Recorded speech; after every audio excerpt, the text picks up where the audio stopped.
There's a new level of magic coming to Disney World, and that is with the magic wristbands, RFID wristbands that people can wear and ostensibly buy things with them in the park, buy food, get fast passes. It's supposed to automate the whole experience of visiting the park and make it fun, like Disney dollars. Except for the fact that they can track you throughout the entire park, and they can track all your movement, and like you said, your purchasing habits, and like I can see where there are positive aspects to it for someone who wants an immersive experience, like having certain, members of the cast knowing a child's name when they approach. Like that's cool for the magical experience. But at what point is it just going to be like a chip they implant to you when you walk in, and they can just detonate it whenever you get too close to like the construction area? Like, I don't know. With the whole NSA stuff going on now and the lack of privacy, to me, and I know it's optional now, but how long will it be optional before it becomes like, this worked out well, now we know where everyone is? I mean, half the fun for me in Disneyland was sneaking off into places you weren't supposed to go. I'm not like recommending that one you do place that, on Tom Sawyer Island where they keep the life rafts, and you're not supposed to go there? Full of feral cats. Awesome. You get to run from them, they give you rabies.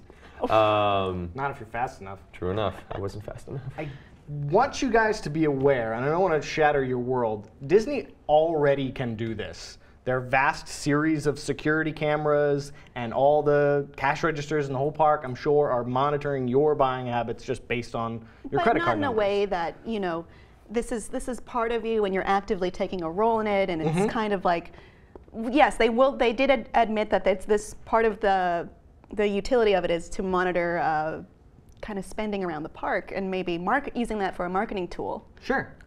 If you're trying to stay off the grid, don't go to Disney World. Yeah. What? I agree with that.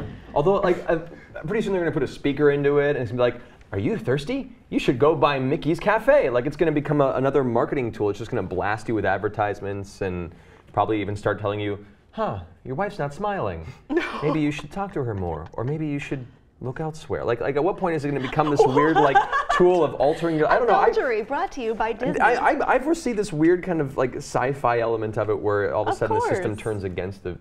This is the film I want to make now, actually, and we'll talk about this afterward. But I can see where it has a lot of cool applications. I see where it could be fun. I just, like you said, you can already be seen anywhere in the park. It's just another aspect of that creepy, invasive Disney experience to me personally. I don't know right now it's only being tried on pre-selected Disney fans, like people who are really hardcore into Disney and the parks, and they're giving it a positive review. But of course they're giving it a positive review.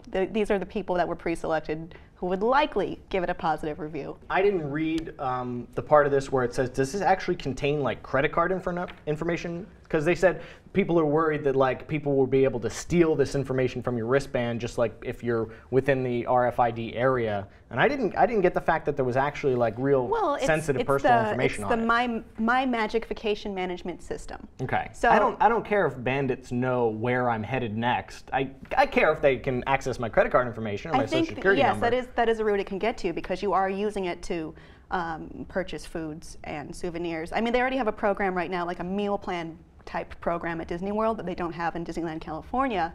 So yeah, it can relate to your financial information. I would think that Disney would take steps to make sure that if they're allowing this, Pandora's box to open, that they have methods of security in place. Yeah, like detonating it. Yeah. I mean, after what they've seen happen with Sony and Target, and like this whole stealing credit card and information thing is like at the forefront of everyone's mind. So there's no way they're going to implement a program that opens themselves up to that liability. But Mickey can greet you. I think that's cool. I think it's cool to approach. No, it's not. It's not a good exchange. I mean, Disney World, for all intents and purposes, is for kids. Yeah. And like having that immersive, interactive experience with, the characters and the rides is a riot for kids. But at the same time, like to me as a child, part of the fun was meeting Mickey Mouse and introducing yourself to him and then becoming a friend. If you walk up and Mickey's like, "Hi, Bobby," you're like, "How do you know my name? Who are you? Where do you come from?" Like that seems to me like not at all what you want for your child. Maybe that's just me, but I'd be a little freaked out, to be honest. All of a sudden, Goofy and Donald show up. "Yes, Bobby. Good to see you." Like I'd be like, "Mommy." It's a valid point. I think it'd be scary. That is a fair point that I had not thought of. But I'm curious, what do you think, viewers? Is this magic or a kind of black magic of evil and stealing financial information and being creepy? Let us know in the comments, and please be sure to subscribe.